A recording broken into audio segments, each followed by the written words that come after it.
Welcome to today's podcast episode. I've actually brought on my friend James Coursier. James, welcome. Hello, thank you, Heather, for having me on the show. I'm so excited. James is actually our first guest from Europe, and he actually lives in London. So welcome from Europe. Thank you, Heather. I appreciate it. Hello. Go ahead. All the way Yeah. And I brought you on to talk about probably one of most people's favorite or not favorite topics, but we're going to be talking about money today and how much of mindset plays into that. But before we get into that, can you give a little background? Where do you live and what do you do? So I live in London, here in the UK, and what I do is I do a number of different things, wear a number of different hats, depending on what day of the week it is. But I'm a wealth coach. That's my primary focus at the moment. But I'm also an investor and a management consultant to big, small companies, also individuals as well. Okay. We actually met at a Tony Robbins Life Wealth Mastery event, but can you give a little more background on this, the health topic you had that kind of led you jumping into this wealth realm sooner than you expected? Mm-hmm. So for quite a while, I'd planned to, well, let me take a step back. So I've been in the area of money and finance for 15 years now, very passionate about it personally, but also professionally. Came from a very poor background, so that's what kind of got me into this subject, because I saw the restriction you can get from money being a difficulty. And so was very passionate when I'd got great kind of gains and progress in my own life, money-wise. I wanted to help others in that area. But, you know, for like a lot of people, making that transition from doing what I was doing professionally, you know, for a company, going from that to doing independent things myself, you know, that's scary. That's a big jump, big transition. Especially when I was already very successful, I was making a lot of money. I genuinely very much enjoyed what I did. And I had a number of different things going on. But it ultimately wasn't what my passion was. So the plan was always to do that. But I was probably kind of dragging my heels a little bit. Then, you know, about a year and a half ago, I got very unwell. I got a gut infection, and as part of that, I had all these crazy symptoms, really strong low abdominal pain that would go throughout my whole body. I had brain fog, very low energy, couldn't do anything. I soldiered through work for a number of months, but about 6 months later, I just couldn't do it anymore, kind of all came to a head, and I had to go on long-term sick leave.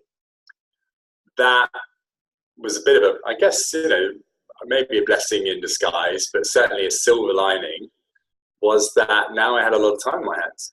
And so with that time, I thought, well, what better way to spend that time and start to create this business and to actually make it reality. And that's what I did. From about mid last year, I kind of went all into that. And it was a great distraction from what was going on for me health-wise. And I haven't looked back. So I was actually genuinely shocked by how quickly I was making progress in this area, and I guess that's what fueled me to drive it forward. And now I no longer work for that company that I did for many years. And you solely are working for yourself? Yeah, as I say, I do a number of different things. So I do the wealth coaching. I also organize workshops. I've got workshops coming up this year. What else do I do? I invest. So I invest in property, but also a number of other things myself, but also I partner with people, and I also management consult. So I do that on kind of ad hoc basis. So for companies, they'll contact me and want advice specifically on some specific areas, usually finance and finance related, on a bond bid project. So if they're looking for some kind of transition, they don't know how to handle it periods of time. So if we get back to the subject of money, I know, well, I don't want to give too much because I want you to talk about this. This is your subject. But when we talk about money, I think a lot of it has to do with limiting beliefs, our money story from what we were raised in, or, I think some people think money is evil, so we shouldn't have it. Can you talk a little bit more about people's beliefs around money? Yeah, absolutely. So, I mean, a lot of people probably heard this already, but 80% of the progress and the success of people in the area of money is mindset, psychological, and not necessarily the tactics and the content. Don't get me wrong, that's important. You need to know what you're doing. But that's just a small piece. If you don't have the right mindset, the right psychology around all of this, you're just never going to be successful when it comes to money. It's like a big piece is really getting over those blocks. So, I mean, my business is called the Money Paradox. Why is it called that? It's called because there is a paradox between the reality that it's actually quite easy to become financially free, and yet very few people ever do. The statistics definitely don't stack up to the reality of the numbers. Why is that? There's a number of reasons. One in particular is money is a taboo. So, like you say, there's all this kind of negative, powerful kind of assumptions and beliefs people have, like money is evil, money is dangerous, money is selfish, all of these things. And a lot of these you don't often know you think. They kind of happen under the surface. A common one is you're kind of damned if you do, you're damned if you don't. So if you're always constantly comparing yourself to other people, and if you have more money than somebody, you feel guilty, like, oh, I don't want to let them know, I don't want them to feel like I have more money. But then if you have less money than them, then you feel insecure and unsuccessful and beneath them. So what? So you got to be the exact amount of money as everybody else all the time? Well, that's never going to work. It sounds like communism. We all know how successful that is. So it's about kind of owning the subject and kind of seeing it for what it is, right? No more, no less. It's actually a very neutral thing. The way I always kind of frame it with my clients is, okay, let's not start with the subject of money. Let's start with the subject of what you actually want from life. Okay, so if there were no restrictions, what would your life look like? And I don't mean fantastical dream like, jets down, helicopter around the world and do all these craziness things. If you genuinely want that and you're working towards it, great. Fair play. And I think if it's a real must, then you'll get it. But I think for most people, they don't actually want that. So, like, what is it that you really want from this world? Okay, how do you want your life to really look? Okay, well, let's look at that. Let's take that apart. Let's look at the aspects of that you can already do. You can already embody given where you are. There's bits of it that you can't.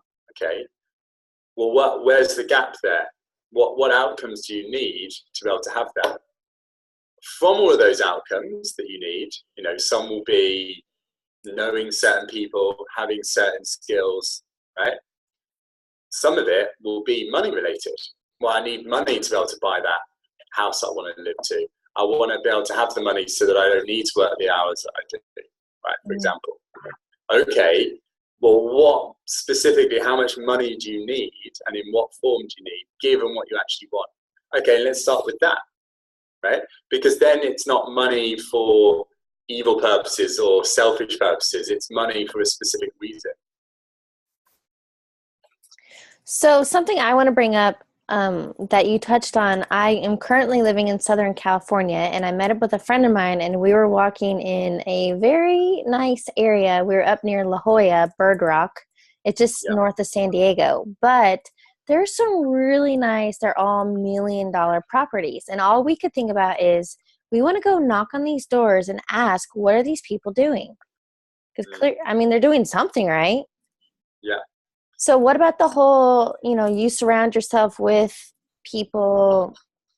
Can you kind of talk on, does that have something to do with money mindset? The people you surround yourself with, what they're making, what they're doing, their beliefs, their talks? Totally agree. Obviously, you've kind of picked a few things there. So let's think about your circle, your friendships, and so on. Like that is a massive thing that I work on with people. Like I think one of the quickest way you can change your life and change the trajectory of your life is change the people you hang out with, right? And I don't mean, oh, you want to be rich, go find some rich people, hang out with them. That's not what I mean. I mean, think about what you want from your life, okay? So if you're here and you want to be here, okay, well then go and find people that are already there, okay? Or go find people that are on the way, that are consistently moving towards that. Because if you hang out with those people, you are in an environment that are constantly talking about the things you need to think about, the things you need to be doing, right? Your behavior, your state of mind, all of that gets you there, okay? And I don't mean just hang out with people you don't actually get on with, right? Obviously, it needs to be people that you enjoy spending time with. But if you want to be here and they're on the way there, then most likely you will enjoy spending time with them because they very much reflect your vision, your values, what's important to you, okay? And it's not just about money. So again, from a money perspective, yes, but also from other angles as well, right? We all know plenty of people that are very successful financially, but are, not very nice people, and vice versa. A really good thing to do is always take a temperature check right now and think, who are the people I hang out with? Who are the 5 people I hang out with the most? Are they good with money? Or are they not? Do they talk about it? Do you even know how well their financial situation is? Do they talk about it positively or negatively? All of that will have such a massive impact on your life. A lot of people are like, oh, how do you find these opportunities or deals and all these things, right? The people I know.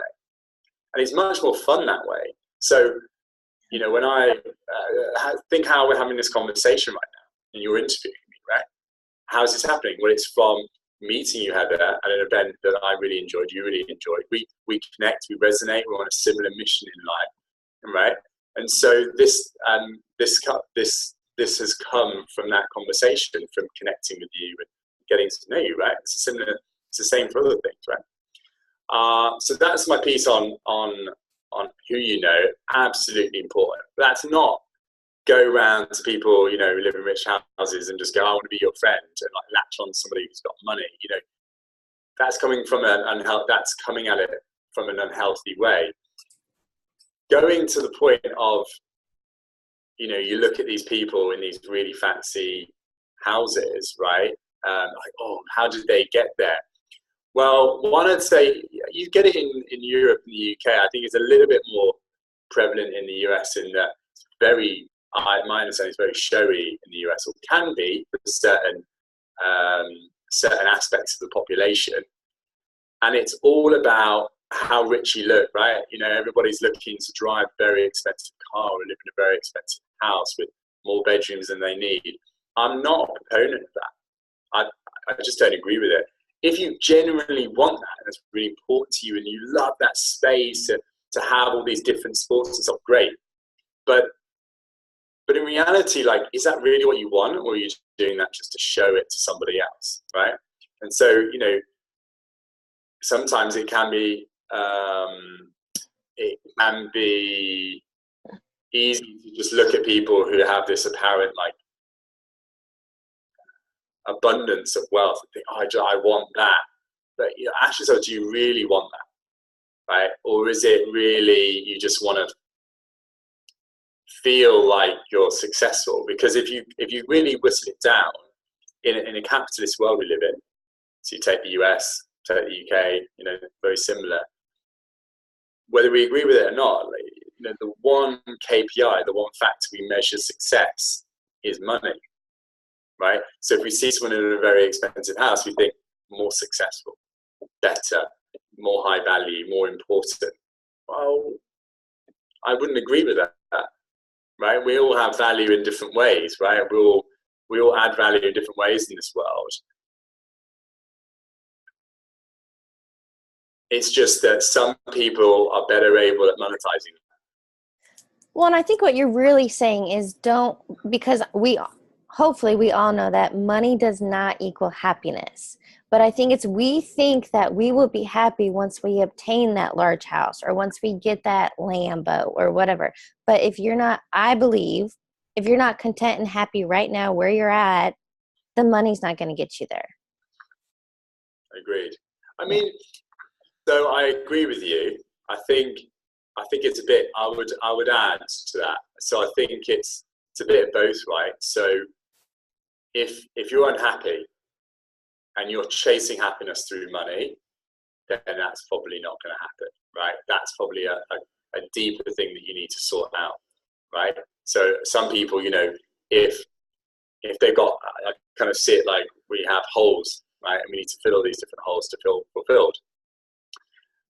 And some people have holes, and instead of going and looking actually filling that hole, they overflow another hole, thinking that will help and solve the situation, because they don't want to go near that hole because for whatever reason it's difficult for them. Money is a common one. Health is a common one. Those people that get very addicted to the gym because they hate their job, for example, is very, very, very common. So I agree with you in that respect. Does money buy happiness? Well, to a certain extent, it does. There's lots of studies done on this. Money up to a certain point will make your life just generally much better. Being frank. Past a certain point, it doesn't, right? It's not about just having crazy amounts of money. It is if that's what's really important to you. But again, it's what's really important to you. I don't know what the numbers specifically are in the US. I know in the UK, but once you get past a certain level of disposable income, then it's all just on top. It's just money to spend on lots of frankly like meaningless consumption. But if you're sitting there with a minimum wage, right, kind of struggling to make ends meet, having more money is going to make you happier, right? Because it's going to just give you a lot more opportunities, a lot less stress. You're able to cover all your basic needs plus a little bit of money for some kind of sanity, and that gives you the space to then create and build better things. Does that make sense? Yes, I completely agree.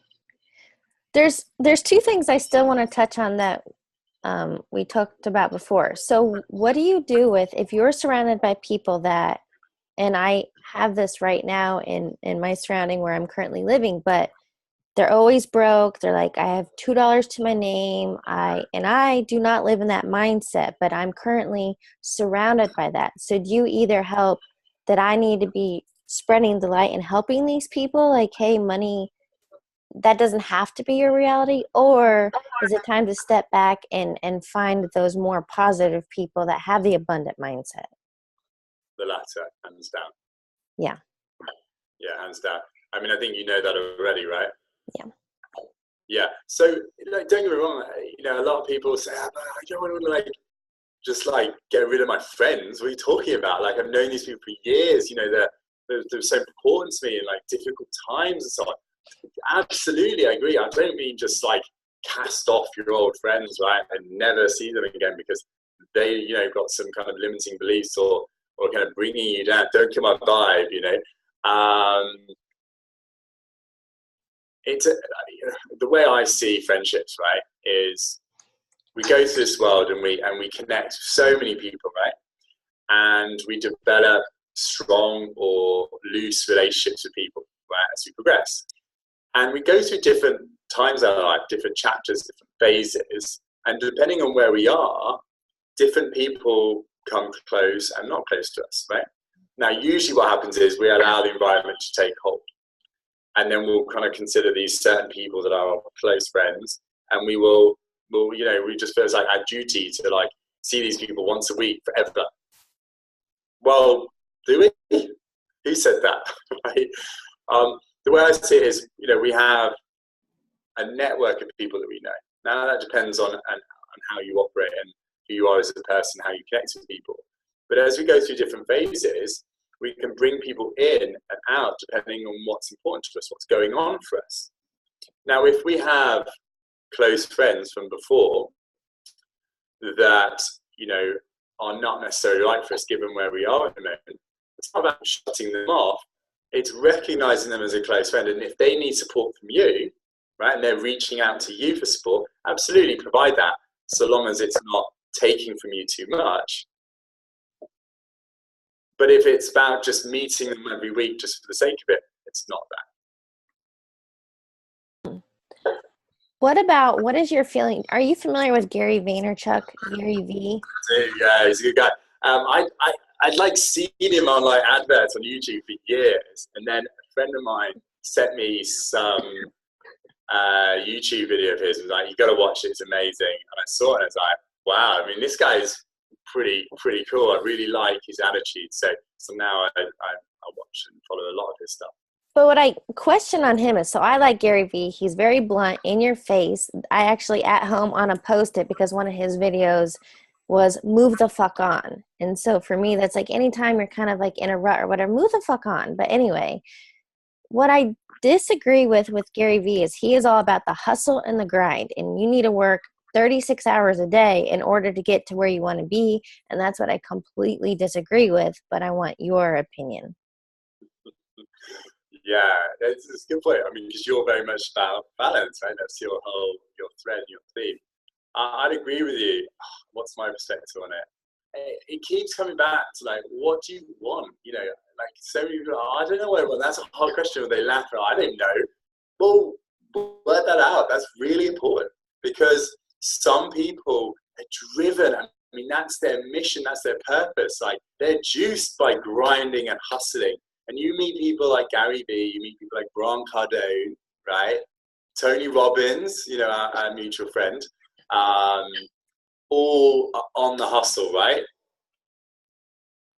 You know, for them, it works because that's what juices them. It doesn't juice everyone.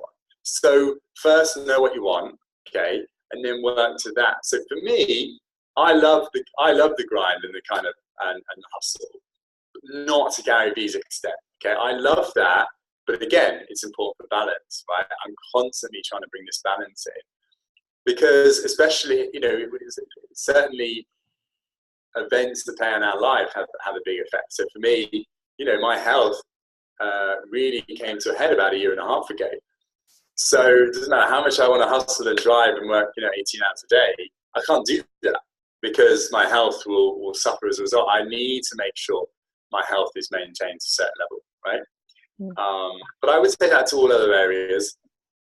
If, you know, I don't know, if you want to take the wheel of life, family, friends, or, what else? Spirituality, social, all these things. I always look to make time for those things. Do I get the kind of balance that maybe I see in other people? No. But then, you know, what really drives me and juices me is like my mission. And so as long as I feel I'm working towards that mission, I'm happy. Yeah. And I believe, I mean, to each their own. I do not believe there is a one size fits all. So good. I kind of want to wrap this up, but what I really want to get out of you is, what is your number one money advice, or do you have a formula? Because I've heard you say, and I get it, but explain to the listeners that whole, you have to be clear on what you want. So if you're clear, are there steps or, again, this formula on how to get there? Yeah. So, I mean, when I work with people most of the time, I go through a 7-step process. All right. I follow the paradox mnemonic, so PARADOX,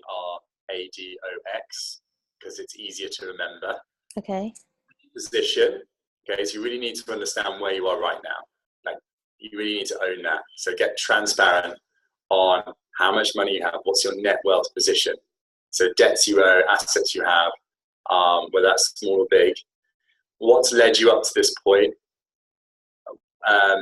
How are your family with money? How's that affected you? What are your friends like, right? All of that stuff.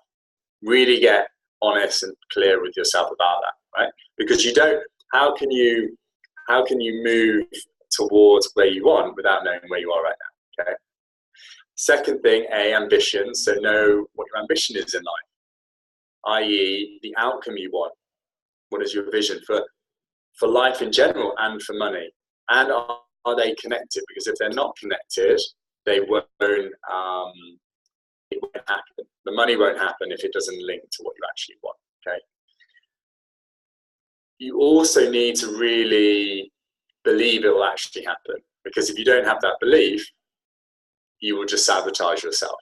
Okay, because the brain just thinks, well, it's never going to happen, so why would we waste my time on it? Right? Once you work through that and you get really clear on where you want to get to, and you believe it's generally going to happen, the next stage are the rules you need to follow to get there. Right? So you need a plan of action. So that's how much money do you need specifically, right? How much money are you saving a month? Are you saving? Okay. How are you investing it? What kind of returns are you getting? You base on all these assumptions. I won't go into all the detail now, but basically, based on where your situation is and what your plan is, how long is it going to take you to get there, right? How are you going to get there? All of that stuff, right? Once you have that plan in place, you then need to analyze, so that's the second A, your income and your spending. So your income, like, is it good? Is it not good? Am I fully making the most of it? A common one is people constantly, like, without even thinking, they're working their way up a job ladder, spending a lot of hours doing it for a position they don't actually ultimately want. So a lot of people actually find if they move to a job that doesn't have that, they can make a lot more money for the same amount of time. So anyway, income, spending wise as well, analyze all of that good stuff, right? To really get real about how much you're spending, how you're spending it, where you're spending it. With all of that, you put together a budget. So this is the second piece, decide on a budget. People hate that phrase, that word budget, but like it's not. Wait, I'm sorry to interrupt you, but at the Wealth Master, which I know you haven't attended yet, rather than calling it a budget, because it's all about mindset, rather than a budget, it's a spending plan. I saw them do that, yeah. Who doesn't love that? A spending plan? Like, that feels good. A budget feels limiting. A spending plan feels good. So did you like that? Oh, look at me. I'm lit. Yeah, like, let's go shopping. Okay, great. Take it on board. I'll use that language. Yeah, it's a good one. I always have to kind of like caveat it every time I say budget, so that would be much more helpful. So you come up with a spending plan based on that analysis, and then you need to go like, right, okay, so like, what am I up for? How do I want to live my life? And does that fit with my rules, right? My plan of action. If they don't, then it's not going to add up. So something needs to change until it adds up, until it matches, right?